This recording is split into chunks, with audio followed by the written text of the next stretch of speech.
Hi, Total Recapped here.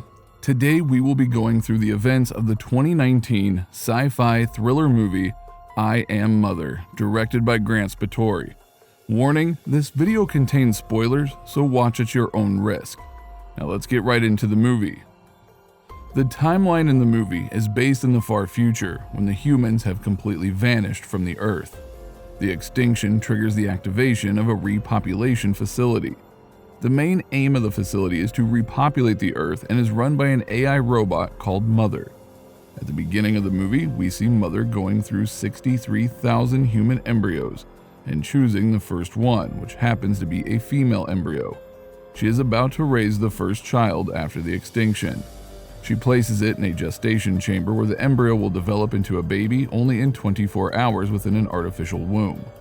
While Mother waits for the baby to develop, we hear gunshots from outside the facility. The fetus finally changes into a baby. In the next scene, a montage of Mother raising the child is shown. We see her walking for the first time, crying, running around, and laughing with Mother. As a hobby, she and Mother make origami animals together.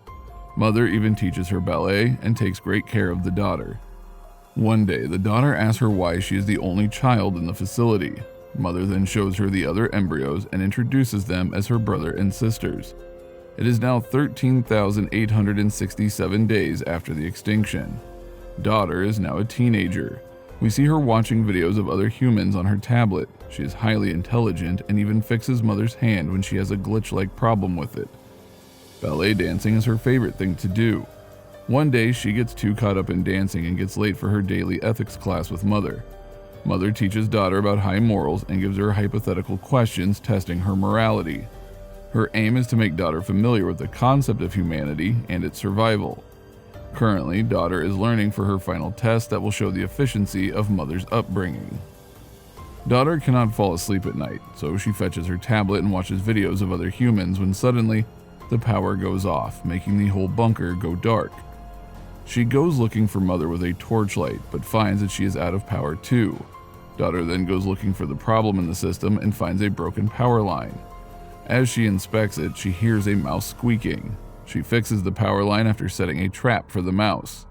While waiting for the power to come back, she catches the mouse and is fascinated by it, as she has never seen a living creature besides herself. When the power comes back, Mother charges herself and comes looking for daughter. She sees daughter with the mouse and takes it from her. She is worried because a mouse getting into the bunker would mean the airlock of the facility has been ruptured somewhere. The air outside the bunker is contaminated and should not leak inside, so Mother takes measures to ensure the air inside has not been contaminated. Moreover, since the mouse is also a potential carrier of the contamination, she has to incinerate it. Daughter protests, feeling pity for the little creature, but Mother doesn't listen and throws the mouse into fire. She then lovingly explains to her that the mice would be harmful for her and for the other embryos, so she could not take a chance. A few days later is daughter's birthday. The two celebrate it. At dinner, daughter asks Mother if she is wrong about the absence of life outside the bunker. She believes that since the mouse survived outside, humans can too. However, Mother simply replies that she has never been wrong about anything. Later that day, daughter hears a noise coming from the airlock of the facility. She goes near to check but doesn't see anything from the first door. Then she puts on a hazmat suit and poison mask, but when she hears the noise getting louder, she takes off the suit and opens the first door. As she moves closer to the second one, she hears a woman yelling for help, claiming that she has gotten shot by one of the droids.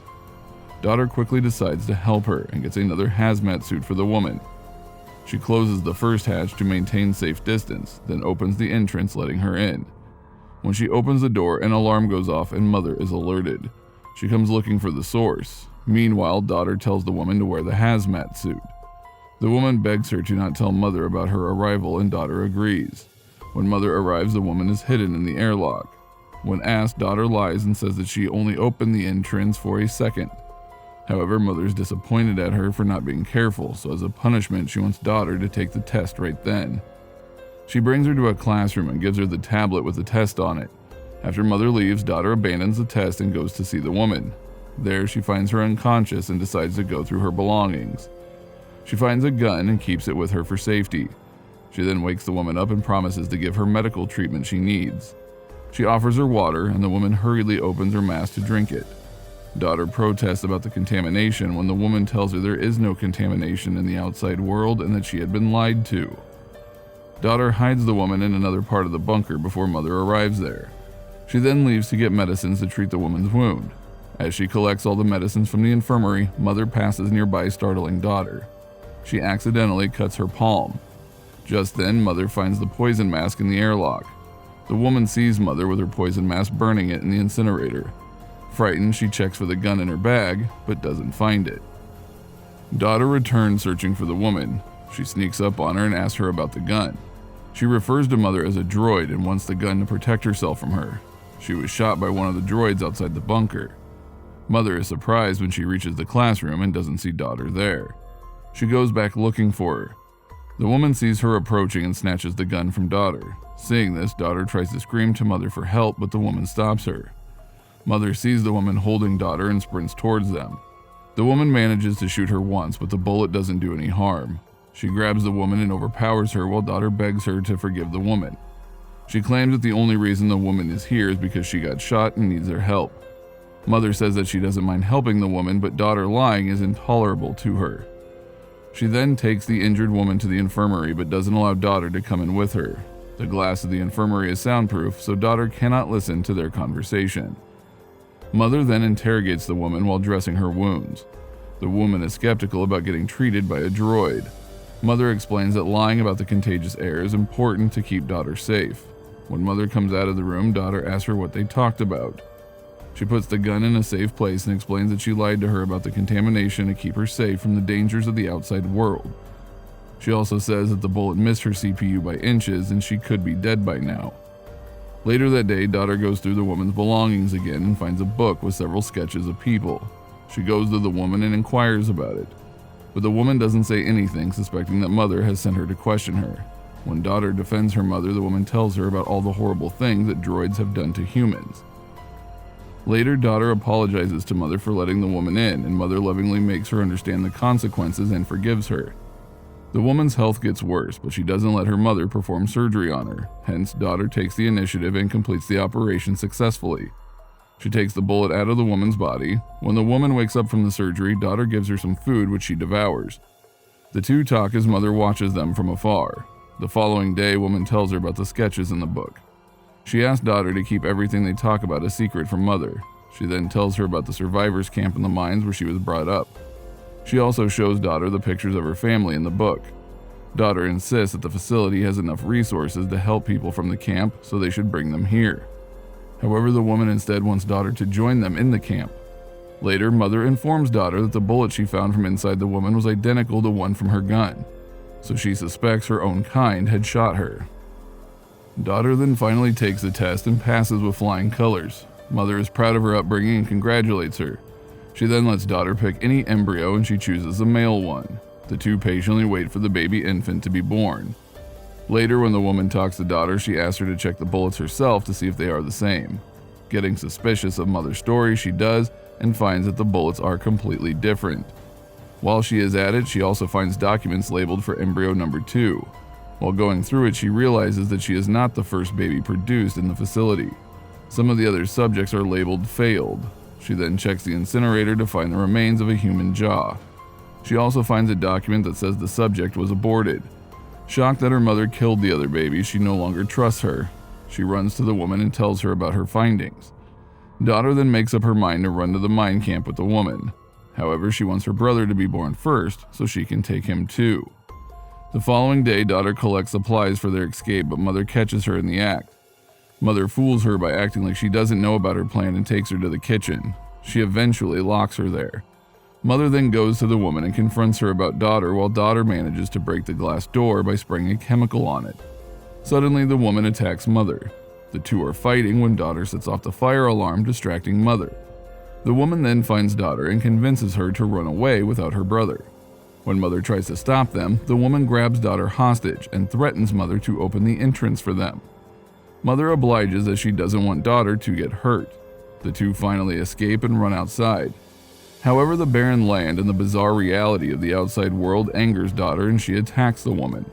The woman insists they need to find cover as soon as possible and the two start to run again. However, they are followed by droids and get to their destination while hiding in the cornfields. The woman informs daughter that the droids harvested corn 6 months ago, and before that, humans could hardly breathe. They reach a beach with massive cargo containers. At first, the daughter is mesmerized by the beauty of the sea, but then she realizes the camp the woman was talking about is the cargo containers. The woman finally comes clean and says that the people at the mine started getting crazy because of the lack of food, so she had fled from there years ago. The daughter is shocked and regrets coming with her altogether. Moreover, she regrets leaving her brother behind. Hence, without thinking much about it, she flees back to the facility again, all by herself. However, at the entrance, she encounters several droid guards who point their guns at her. When she mentions Mother, they let her go inside without further questioning. She starts looking around for Mother with an axe in her hand. When she sees her, Mother is glad she is safe and invites her to come closer to look at her brother. Then Mother finally explains to her the purpose of her existence. She says that she was created to protect humanity, but saw that the human race was destroying themselves, so she had to take measures. She took it upon herself to create a new world that humans would flourish in, and started to raise humans who are ethical, like daughter herself. As the two look at the newborn lovingly, daughter asks her about the human remains she had found. She then holds the baby and tries to get away from the facility by trapping Mother in the door. The droids outside get notified and start cutting through the entrance door. Daughter then points a gun at her, asking her to tell the other droids to retreat, but Mother explains that she and other droids share the same vision and consciousness. Mother then tells daughter that she can either leave the facility without her brother or help her raise him. However, daughter insists that Mother has already done her task by raising the daughter. Daughter wants a chance to show her capabilities to her by raising the child on her own. Suddenly, the droids stop cutting through the entrance. Mother then asks daughter to disable her as she has fulfilled her purpose. Daughter shoots at her CPU, finally disabling her. Now she has the whole of humanity on her back. We then see the woman find a tracking device on her bag that was set by Mother. Just then, a droid appears in front of her as Mother. The droid tells the woman that she has fulfilled her purpose, suggesting that the woman was also one of the babies that Mother had raised. The movie ends as we see daughter singing to her baby brother and also checking on other embryos. That was my recap of the movie. Hope you enjoyed it. Now comment on what your favorite part was, and make sure to hit the like button, leave a comment, and subscribe to our channel. Until next time, take care and goodbye.